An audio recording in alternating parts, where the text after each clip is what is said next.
The clock indicates the end of the workday, signaling that it's time for employees to wrap up and prepare to leave. Kim Se-ho, a dedicated non-regular employee at Jinseong Trading Company, remains seated at his desk, fully immersed in the tasks displayed on his computer screen. While others begin to pack their belongings and tidy up their desks, Se-ho continues to work with focused determination, seemingly unfazed by the growing activity around him. As chairs scrape against the floor and colleagues engage in light conversations, the atmosphere in the room shifts to one of anticipation for the evening ahead. Suddenly, the sound of a sharp clap grabs everyone's attention, causing heads to turn toward the source. Standing at the center of the room is Manager Jean, a familiar and lively figure known for his upbeat personality. With a wide smile and a confident stance, he calls for the group's attention. True to his reputation for fostering camaraderie, Manager Jean enthusiastically invites the team to join him for dinner. Just as he often does, Manager Jean now invites all employees to go hiking at Pungak Mountain to strengthen the bonds of friendship within the team. He enthusiastically announces that he will personally serve everyone chicken soup during the outing. Some employees respond with polite applause, though deep down, they are not entirely on board with the idea. However, they feel unable to decline the invitation from their manager. Meanwhile, a few employees subtly make their objections known by quickly finding excuses to leave the room, their hurried movements silently signaling their unwillingness to join Manager Jin's planned activity. Manager Jean notices that the room has suddenly emptied. He wonders why there seems to be no sense of togetherness among the employees. However, Se-ho remains seated at his desk, fully immersed in his work. Intrigued, Manager Jean calls out to Se-ho, deciding to personally pitch his hiking plan to him once more. Se-ho, still focused on his tasks, listens briefly before politely declining the offer. He explains that he has a significant workload piling up this week and cannot spare the time. Undeterred, Manager Jean persists, telling Se-ho that if anyone will recognize his dedication to the company, it will be him as the manager. Hearing that, Se-ho pauses his work and smiles at Manager Jean. He reassures him that all of his tasks are due next week and that he is simply staying ahead of his deadlines. However, Manager Jean chuckles and remarks that someone as young as Se-ho shouldn't be burdened by frustrating responsibilities. He adds that Se-ho's work contract is about to be renewed, and as the manager, it will pass through his hands. Playfully yet pointedly, Manager Jean suggests that any misstep from Se-ho might jeopardize his career. Despite this, Manager Jean reassures him not to worry too much, as the invitation to Pungak Mountain is not intended to be a farewell party. Se-ho continues to feel a sense of worry, though he remains quiet. His silence, however, is interpreted by Manager Jean as agreement to join the hiking trip. Manager Jean, noticing Se-ho's lack of response, assumes that Se-ho may not have any friends, which he believes is why Se-ho stays late at the office and working well into Friday nights.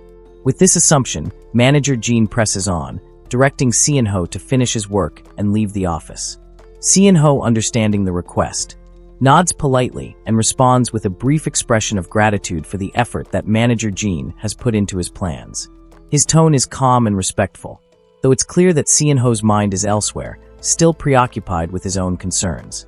Despite the manager's persistence, Se-ho remains focused on completing his tasks, aware of the underlying pressure to comply with the expectations placed on him. The following day, Manager Jean and Se-ho set off for their hiking trip to Pungak Mountain. The journey takes them through the serene landscape, where they eventually stop to rest at a small pavilion. They are served warm, comforting chicken soup, which offers a moment of relief after the hike. Alongside the soup, they indulge in sake, a drink that Manager Jean finds exceptionally delightful.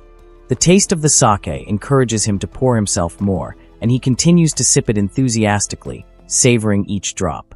However, as they share this quiet moment, Se-ho experiences an internal struggle. Every time his gaze meets Manager Jin's face, a deep sense of frustration wells up inside him. The sight of his manager, coupled with the pressure of the situation, causes waves of irritation to ripple through Se-ho's mind. He begins to feel trapped in his own emotions, overwhelmed by the unspoken tension between them. Yet, in the midst of his growing anger, Se-ho chooses to swallow it down, suppressing the rage that threatens to surface. He clenches his fists internally and forces the bitterness into the depths of his throat, hoping that if he can hold it back just this once, the anger will eventually dissipate. Sean-ho tells himself that perhaps, if he can endure these moments of frustration, it will fade away from his heart in time, leaving him with a sense of peace he desperately craves. While Sean-ho is lost in his thoughts, still reflecting on his anger, Manager Jean suddenly interrupts his reverie, noticing that Seon-ho's glass is empty and that he's only eating his chicken. Manager Jean asks if Seon-ho feels like he isn't allowed to drink, suggesting that perhaps, due to his presence, Seon-ho has lost the mood to enjoy the sake. Surprised by this observation, Seon-ho quickly denies that it's the case. However, Manager Jean continues, noting that whenever Seon-ho is invited to dinner, he always finds an excuse to decline. If that doesn't work, Seon-ho tends to take half days off and disappears without a word. In response, Seon-ho suddenly drinks his sake in one gulp, thinking to himself that his manager is truly unfortunate. At that moment, Manager Jean notices that Seon-ho has left some sake in his glass and realizes that he may have unintentionally ruined Seon-ho's mood for drinking. Seon-ho, sensing the shift, casually explains that it wasn't intentional, finishing the remaining sake in his glass.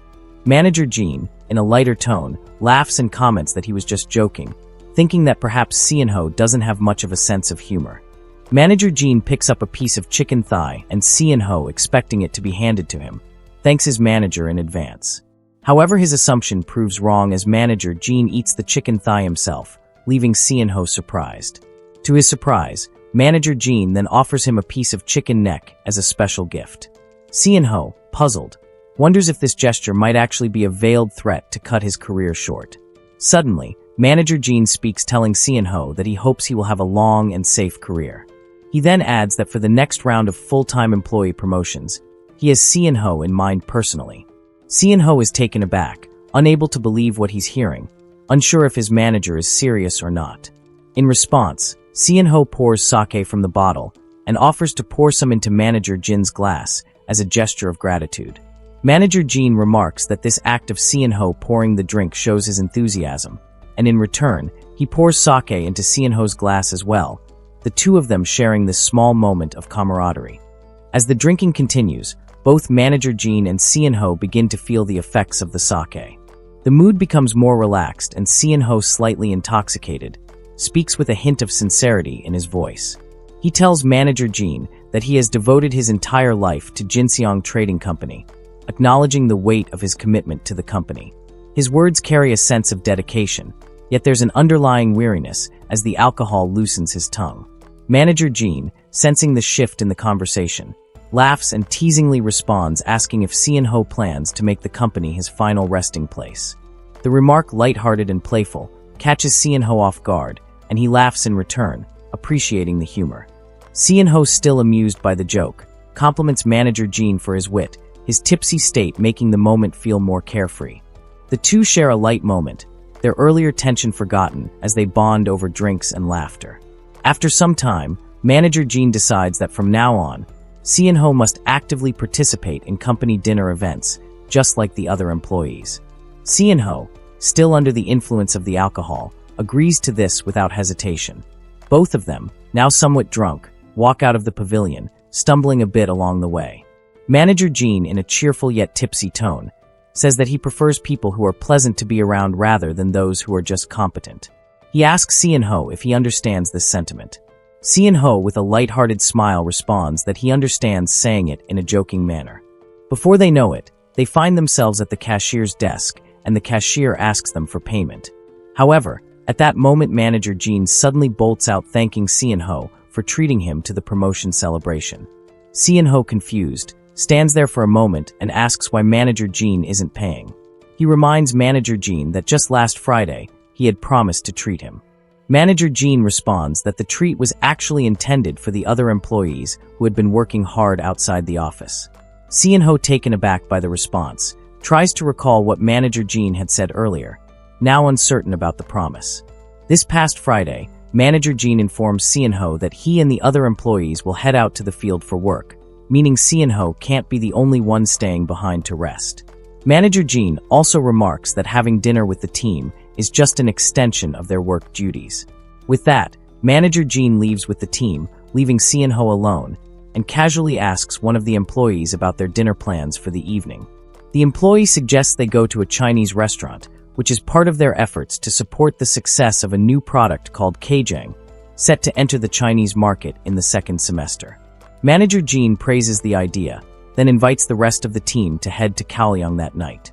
The employee who made the suggestion, however, grumbles to Sean-ho, expressing frustration about how long he will have to cater to the team's fervent dinner fans. He continues telling Sean-ho that if he doesn't have anyone to hang out with, he might as well go home and drink alone.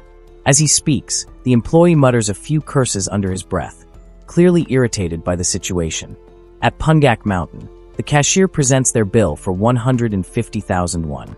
Seon-ho, frustrated, mutters under his breath, wondering if this is really what fieldwork means. Just then, Manager Jin's voice echoes from a distance thanking Seon-ho for paying the bill. This only fuels Seon-ho's anger, and he thinks to himself that this is exactly why he avoids the dinner team, even if it means using up valuable half-days off. While drinking and sitting in one of the pavilions, Manager Jin comments that the sake he is drinking tastes delicious. Meanwhile, under the influence of alcohol, Seon-ho's anger rises, and he feels the urge to do something that might be unforgivable. As he contemplates punching Manager Jin in the face, the word full-time seems to appear across Jin's face, intensifying Seon-ho's internal conflict. At that moment, Manager Jin asks if Seon-ho has finished paying the bill, and Seon-ho replies affirmatively. Seon-ho, still struggling with his emotions, thinks that he is on the brink of crossing a line. He tries to swallow his anger, reminding himself that his full-time position is almost within reach. Trying to stay calm, he reflects on how he has endured for 2 years, working to maintain his composure despite the mounting frustration. In the midst of his anger, a sudden cold wind hits, accompanied by thickening fog, making Seon-ho shiver with the chill. Manager Jin, seemingly unaware of the weather, suddenly begins running, declaring that he wants to get more sake. Seon-ho calls after him, urging him to return because the weather is strange. But Manager Jin continues to run, rambling about the second round and sharing the sake evenly. The fog grows thicker, blurring Seon-ho's vision, and in the stillness Manager Jin disappears from sight. Seon-ho is left wondering what is happening, and why everything seems to have taken a sudden turn. He keeps running, trying to catch up with Manager Jin, but the fog grows so dense that he can no longer see anything. Panting heavily, he thinks about how much time has passed in the thick mist. No matter how far he runs or walks, he feels like he's getting nowhere. Suddenly, he trips over a tree root and falls. As he lies there, he thinks to himself that he doesn't want to die like this because there is still so much he has to do. Amidst the thickening fog, Seon-ho suddenly notices a dark figure in the distance. As he approaches, the figure becomes clearer, revealing a house with its door wide open. He enters the house, lying down inside to seek refuge. Inside, he spots a photo of a deity and several jars, leading him to assume the place is a shrine. Feeling the cold, he grabs a cloth that is covering a table with a large jar placed on it and wraps it around himself for warmth. While lying there, Seon-ho thinks that if he can hold on, maybe rescuers will find him, and he will eventually realize his dream of becoming a full-time employee. He envisions that securing a full-time position will bring him a secure life, without the constant fear of his contract being ended. It is a life that is completely different from the one his father lived. Seon-ho notices the jar falling after he pulls the cloth from the table. He wonders if the contents of the jar are alcohol that could help warm him up. He thinks that drinking it might help his body endure. It seems like a better option than doing nothing and freezing to death. However, he still hesitates, questioning whether it's okay to drink the liquid inside the jar. He decides to ignore his doubts and drinks the alcohol in one go. As he swallows, he experiences a sensation he has never felt before, making him wonder what kind of liquor it is. Soon after, he feels an unbearable pain in his chest. It feels as though his chest is burning, and the pain intensifies. Overcome by the agony, Seon-ho screams and then collapses into unconsciousness. Seon-ho falls into a deep sleep and begins to dream. In this dream, he sees a group of individuals, each holding a sword in their hands. Their faces are obscured by scarves, making it difficult to discern any features. Among them, one figure stands out, an individual holding a large jar filled with alcohol. This person drinks from the jar, consuming the alcohol quickly and soon becoming completely intoxicated. As the drunken figure stumbles, the group of sword-wielding individuals attacks him, but in an instant, the drunken person manages to evade the strike with remarkable agility. To everyone's surprise, the drunken person rises into the air, defying gravity. From this elevated position, he retaliates against the sword wielders by breathing out fire, a burst of flames shooting from his mouth. The fire engulfs the sword wielders, causing them to burn. The scene is chaotic with the air thick with smoke and the sound of crackling flames filling the dream world. Seon-ho wakes up in a hospital room, feeling incredibly disoriented. His face is covered with a thick beard and mustache, and his hair has grown long, making him look unrecognizable. As his senses slowly return, a strong wave of dizziness hits him, making it difficult for him to focus. He wonders how he ended up in the hospital. Was he rescued by the emergency team, or had something else happen that led him here? When he tries to stand up, he feels incredibly unsteady, as though his body is not responding properly. His balance wavers, and he almost falls backward, narrowly avoiding a complete collapse. His mind races as he questions what he did before losing consciousness and what is happening to his body. A deep sense of unease builds within him as he struggles to recall the events leading up to this moment. Feeling suddenly nauseous, he hurries toward the bathroom, hoping to relieve the overwhelming discomfort. As he reaches for the bathroom door and pulls it open, to his surprise, the door immediately shatters, falling apart as if it couldn't withstand his touch. He stands there, stunned and confused, unable to comprehend what just happened. Why did the door break so easily, and what's going on with him? Seon-ho stands still, his heart pounding in his chest. He looks at his hands and then around the room, but nothing makes sense. He continues to question what has changed in his body, why he's feeling this way, and why he seems to be capable of things beyond his control. Something is definitely wrong, but he can't quite figure out what it is. Seon-ho wakes up from his long faint. He immediately stands up and walks to the bathroom inside the room. When he looks in the mirror, Seon-ho is shocked to see himself. He notices that his hair has grown long, and there is a thick beard on his face. He is so surprised that he accidentally screams while holding his face. He loudly asks himself why his face looks like this now. The sound Seon-ho makes is very loud, which causes the doctor and a nurse to come into Seon-ho's room. The doctor asks Seon-ho what happened. Seon-ho immediately responds that he feels something is wrong with his body. On the other hand, the doctor and nurse clearly notice that Seon-ho's face and neck are flushed. They remain silent. Moreover, the doctor is also shocked to see the doorknob scattered on the floor. Seon-ho realizes that the doctor is looking at the broken doorknob and door. Nervously, he says he will cover all the damages. However, the doctor still instructs the nurse to call security, just in case something happens. At the same time, the doctor tries to calm Seon-ho down. He explains that Seon-ho has just woken up from a sleep that lasted for some time. Still, Seon-ho appears emotional, his face is red, and his eyes are wide open, which scares the doctor. The doctor tries to lighten the mood by offering to check Seon-ho's temperature. Of course, the doctor pulls out a thermometer. But suddenly, Seon-ho reflexively grabs the doctor's hand, feeling threatened. Realizing this, Seon-ho immediately releases his grip and apologizes to the doctor. The doctor feels pain in his arm. He tries to explain that Seon-ho should have just drunk in moderation. Fortunately, the doctor manages to check Seon-ho's temperature by placing the thermometer in his mouth.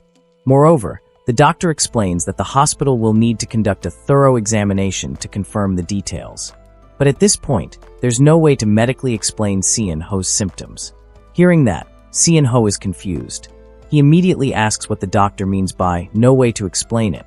To explain what is happening, the doctor tells Seon-ho that when he came to the hospital, he must have been suffering from a severe headache and nausea. Seon-ho vividly remembers the pain he felt at that time. Therefore, he stays silent and confirms the doctor's words. Then, the doctor asks Seon-ho if he feels like having some warm, spicy soup at this time. Once again, Seon-ho is shocked because the doctor is correct. He feels exactly that, but he is confused about how the doctor knows what he is feeling. Seon-ho starts crying uncontrollably. Overcome with emotion, he begs the doctor to help save his life, expressing that he feels as though he cannot bear to die in this way. He is overwhelmed with sadness, feeling that the whole situation is unfair. His chest tightens as he speaks, and with an almost desperate plea, Seon-ho even falls to his knees before the doctor, trying to share the weight of his past with anyone. Tears stream down Seon-ho's face as he explains his life story. He recalls how, during his student years, everything revolves around getting into a prestigious school. After graduation, his focus shifts to securing a stable job. Once he achieves that, it becomes all about securing a permanent position. His life, according to him, always centers around these goals. Because of this, he confesses, he has never had the chance to build a proper, meaningful relationship with anyone. In his voice, there's a trace of panic, an unspoken fear that he has failed at the one thing that truly matters: living a fulfilling life. He desperately doesn't want any more hardships or misfortunes to add to his already difficult life. However, the doctor remains calm and reassures Seon-ho, explaining that his current condition is not life-threatening. He tells Seon-ho that what he is experiencing is simply a detoxification symptom caused by acetaldehyde. As the doctor checks Seon-ho's temperature, he further elaborates, explaining that Seon-ho's case can be categorized as a rare instance of persistent symptoms. Hearing this, Seon-ho begins to understand that what he's going through might not be fatal, but he remains confused. He still doesn't know what acetaldehyde is, so the doctor explains in simpler terms that Seon-ho's symptoms are simply a hangover. This explanation leaves Seon-ho even more puzzled. Feeling mentally and physically drained, Seon-ho decides to get some fresh air. He steps out of his room and heads to the hospital garden, hoping the calm atmosphere will help clear his mind. Seon-ho sits on a bench, lights a cigarette, and drinks a few canned drinks, still wondering to himself why the doctor is so focused on monitoring something as trivial as a hangover. He thinks it's an overreaction. Perhaps, Seon-ho even wonders, the doctor might not be a competent one at all. It feels like a big fuss over something that should be simple to handle. Lost in his thoughts, Seon-ho suddenly feels a sharp headache. It triggers a memory of the strange dream he had while he was unconscious.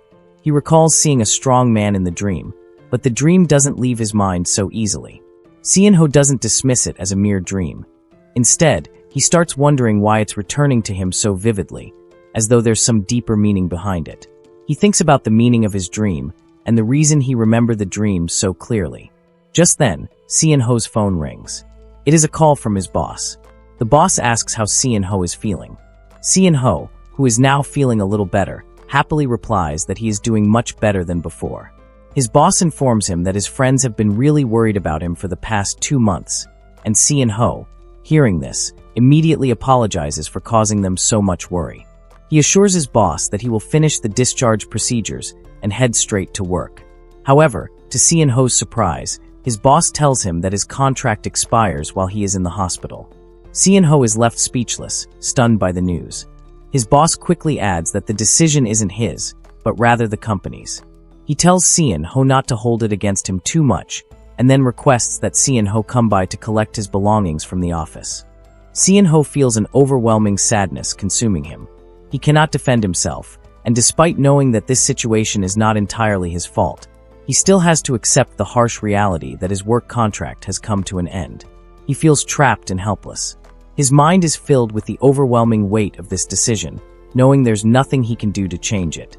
All he can do is comply with his boss's request to collect his remaining belongings from the office. With a heavy heart, Seon-ho returns to his room.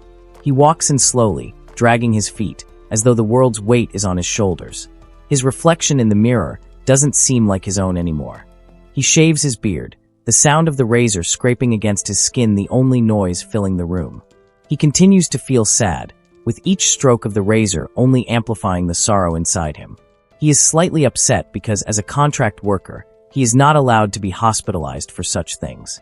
He thinks back to all the countless hardships he has endured in his life, all for the hope of securing a permanent position.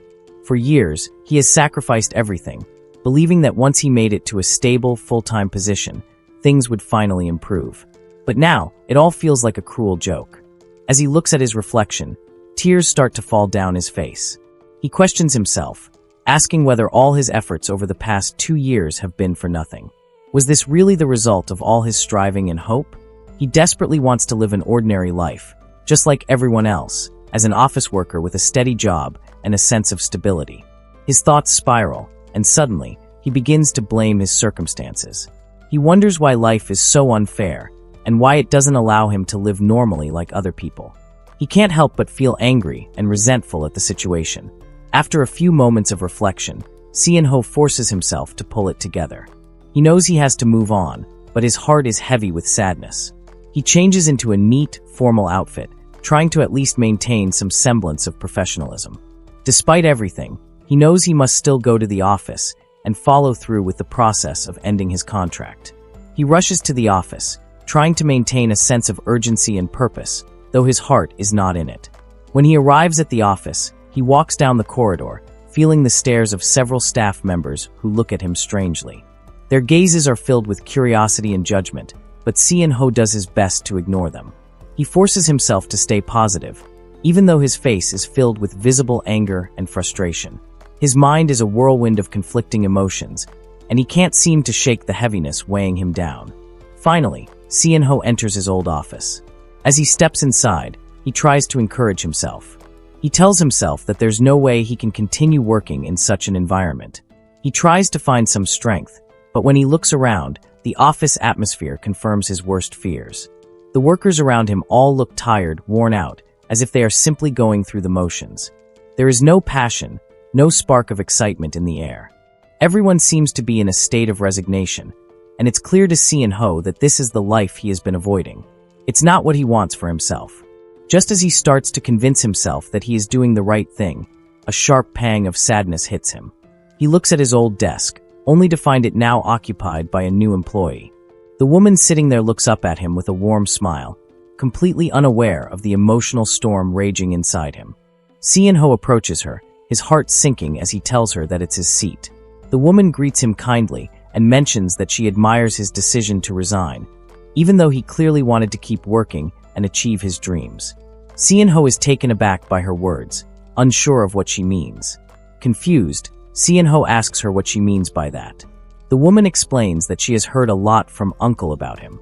She says that Si-in-ho became fascinated with hiking and eventually decided to become a professional mountaineer. Si-in-ho is baffled by her statement. He tries to understand, but he doesn't know what she is talking about. He wonders how she could say such things when he never had any interest in hiking at all. He looks at her in disbelief, not knowing whether to laugh or cry at the absurdity of the situation. His mind races with questions, but instead of continuing the conversation, he turns and heads towards the manager's office. Meanwhile, Jean, the manager, is having an uneventful day. He's sitting in his office, enjoying his day when suddenly the door bursts open. Si-in-ho storms in, filled with anger and frustration. He breaks down the door with a force that shocks Jean, who is momentarily stunned before his face shifts to one of annoyance. He almost yells at Si-in-ho, but holds back when he realizes it's him. Si-in-ho stands there, filled with rage, as he demands to know why Jean did this to him. He accuses Jean of betraying him, reminding him that he followed him on those hiking trips, just as Jean wanted. Si-in-ho had endured all the annoying drunken conversations, accepted all the strange requests, and never complained. He had done everything to please Jean. But then, out of nowhere, Jean had abandoned him, recruited someone else, and replaced him so easily. Si-in-ho's voice is sharp as he speaks, and his eyes burn with fury. The staff members who are nearby witness the confrontation, but Si-in-ho doesn't care. He is so consumed by anger that he doesn't notice their stares.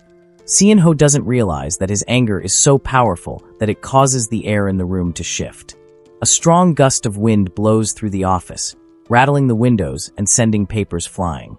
His emotions seem to have stirred the atmosphere itself. Si-in-ho accuses Jean of ruining his life, his voice rising to a level that surprises even him. He demands to know why Jean did this to him, why he took everything from him. Jean, however, doesn't accept the accusations. He quickly denies everything, insisting that all of this was Si-in-ho's doing. He blames Si-in-ho for never wanting to drink or smoke with him and accuses him of not managing his own condition. Jean keeps deflecting the blame, unwilling to accept responsibility for what has happened. He is unrelenting in his refusal to take any accountability. In the heat of the moment, Si-in-ho, overwhelmed by his emotions, pushes Jean with the help of the wind. It's an impulsive action, driven by the fury building up inside him. He can't hold back anymore. With a furious tone, he tells Jean to be quiet, his voice trembling with anger.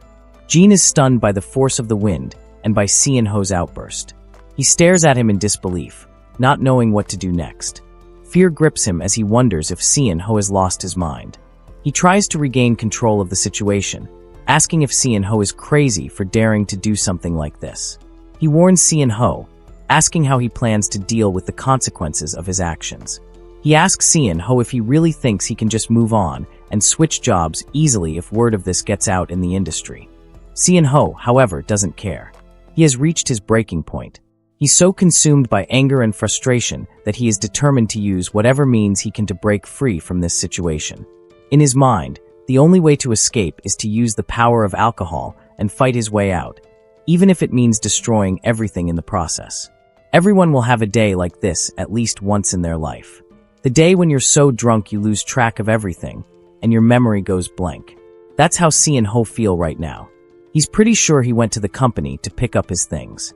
Even though he was confused and couldn't remember, he somehow felt refreshed, as if he had expelled 2 years' worth of alcohol toxins. Sean-ho opens his eyes to the harsh fluorescent light above him, forcing a groan out of his dry throat. He's lying on a floor in a cold, gray cell, the rough texture of the floor digging into his back. The musty smell of damp stone mixes with faint traces of bleach. Blinking a few times, he turns his head and realizes he's behind bars. For a moment, panic bubbles up, but he squashes it, taking in a deep breath. He calls out for an officer, his voice echoing in the empty corridor. Sitting up, his head throbs with the effort. Soon, heavy boots clatter against the tiled floor, and a man in a uniform appears, his imposing frame shadowing the dim hallway. The officer's eyes bore into him with a mix of curiosity and irritation, asking if he's ready to talk. Sean-ho meets his gaze, unsure of what to say. His instinct tells him to remain silent, to figure out the situation before uttering a word. The officer's stern face doesn't falter, but he doesn't press further either. Hours later, Sean-ho steps out of the police station. In his hand, he clutches a crumpled piece of paper. The late afternoon sun blazes down on the cracked pavement, blinding him momentarily. Squinting, he descends the steps and takes a shaky breath. His mind feels like it's swimming through molasses as he processes the officer's words. Apparently, during his drunken escapades, he had punched his manager in a fit of rage. Now, he has to pay 10 million won in compensation, a price he can't fathom. The sheer absurdity of the situation makes his hands tremble. He's never thrown a punch in his life, and now, one single act of violence has upended everything. Staring at the paper, his jaw tightens, and he crumples it into a ball. The coarse texture of the paper digs into his palm as he mutters under his breath about his misfortune. So, to clean up the mess his unconscious self created, he had to dive back into the job market once again. The following day, the sky is a clear expanse of blue, a cruel contrast to Seon-ho's bleak mood as he arrives for a job interview.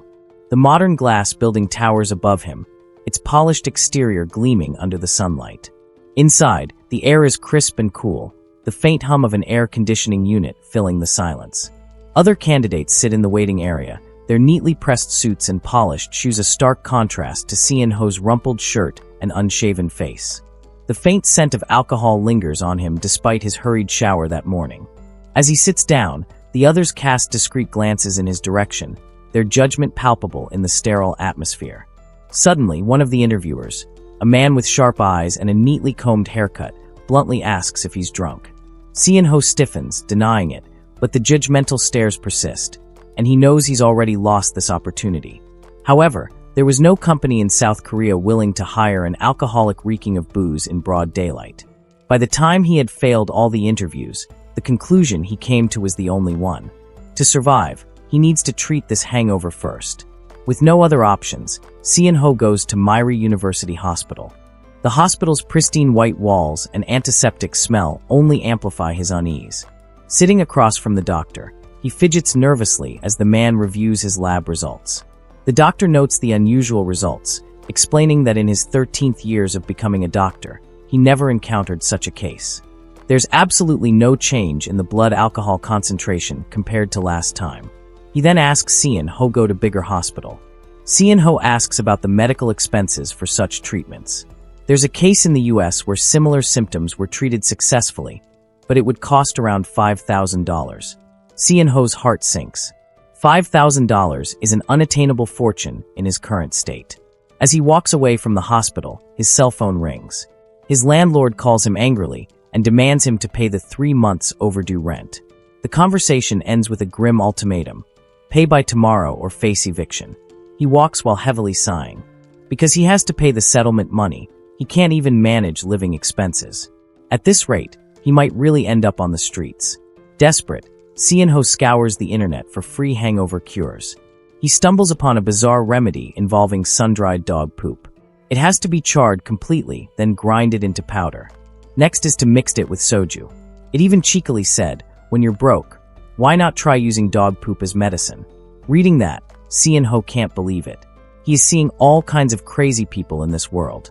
He thinks, no matter how desperate, what kind of crazy person would use dog poop? Suddenly, Seonho sees a dog on the other side of the road, pooping. Seonho walks to it and crouches next to the dog. Feeling somehow uncomfortable with Seonho watches it pooping, the dog runs away. Seonho stares silently at the piece of dog feces in front of him. After a moment of thought, he decides to try the recipe. He picks up 2 sticks, using them as makeshift chopsticks to pick up the dog's poop and place it into a plastic bag to dry later. While he is gathering the dog poop, a woman stands behind him and greets him. Startled, Seonho quickly stands up, trying to explain himself. He turns around and freezes. The woman standing behind him is none other than his junior, Mijeong. The beautiful girl with shoulder-length curly hair smiles sweetly as she greets him. She asks how he has been after not seeing each other for 2 years. Seonho, still holding the plastic bag of dog feces and the makeshift chopsticks made of tree branches, awkwardly replies that he is doing fine and asks how Mijeong is. Mijeong asks what he is doing there while trying to peek at the plastic bag. He is now hiding behind his back. Seonho clumsily explains that a dog relieved itself there, and the owner didn't clean up after it. Mijeong laughs cheerfully, saying that Seonho hasn't changed at all, reminding him how he used to clean up everyone's mess after group projects. She mentions that his responsible and dependable nature was what made her want to get closer to him. Unfortunately, since Seonho didn't drink alcohol back then, they never had the chance to grow closer. Then Mijeong leans slightly towards Seonho, leaving him frozen in nervousness. Smiling, she says that maybe now the opportunity has finally come. Nervously, Seonho agrees, adding that he has started drinking recently. Mijeong chuckles. She wants to invite Seonho for coffee, but there is work waiting for her. So, the girl gives her business card to Seonho. Mijeong smiles while waving her hand, inviting Seonho to go for coffee sometime. She says she will wait for Seonho to contact her, even calling him Appa. Seonho watches the girl leave with a flushed face, frozen in place, repeating the words she said before leaving, Appa, softly. Is this a proposal? Seonho grabs the front of his shirt, trying to calm his racing heart. It's not time for Seonho's heart to stop beating yet. Seonho squats down again and picks up the rest of the dog's mess, saying he needs to cure his hangover quickly. It's impossible for him to meet Mijeong again as an unemployed man who smells of alcohol. Suddenly, his hand stops. He remembers something. When you get stuck, just turn around and try again. The beginning of it all. His mind recalls a small temple in the mountains. So, Seonho goes, heading back to the mountain where he found the temple. Everything started from that place. The weather is clear, and the sky shines brightly. But Seonho gasps for breath under the shade of the trees along the mountain trail. He looks for the temple he visited in the middle of the mountains. But at that time, the mountain trail is filled with fog, and Seonho is unsure of the exact location of the temple. Suddenly, he sees a man who is also climbing with proper equipment, including a headlamp. He greets the man and asks if he has ever seen a temple along the hiking path. The man asks why Seonho is looking for a temple in the middle of the forest, when he could simply take a bus in the city and see a temple. Seonho laughs at the man's joke, then asks again about the temple. The man intentionally turns on his headlamp and shines it on Seonho's face, saying that from Seonho's labored breathing, the smell of alcohol on his body, and his flushed cheeks, these are the traits of a born hero. Seonho exclaims in frustration, not understanding what the man is talking about. Then, Seonho feels that something is wrong. He looks around. Behind the thick forest trees, he sees many shadows of people perched on the tree branches. Seonho becomes terrified by the sight. The man then asks if Seonho plans to leave the mountain because he has been waiting for a long time. Then, dozens of ninjas dressed in red and wearing face coverings jump down from the trees and form a line surrounding Seonho and the man.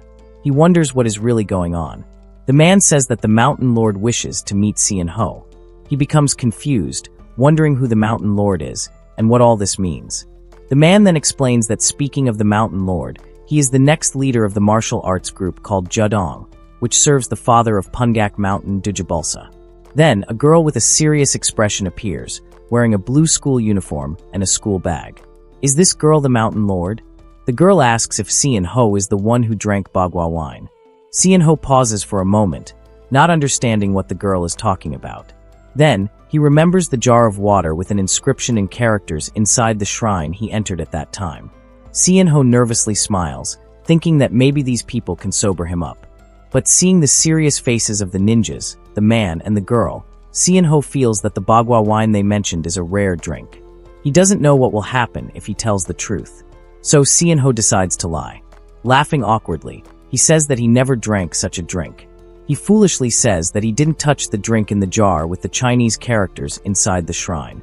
Seeing the sharp stares from the ninjas, Sean Ho realizes he has made a mistake. The girl in front of him suddenly ties her long hair into a ponytail and says she wants to make sure if Sean Ho is truly the heir of Dujabulsa. The girl takes off her school bag and vest, handing them to the man. She asks Sean Ho not to back down just because she is a woman or still a child. Because if Sean Ho dares to back down, he could really die. Then, with very quick movements, the girl delivers a kick toward Sean Ho, hitting his face hard.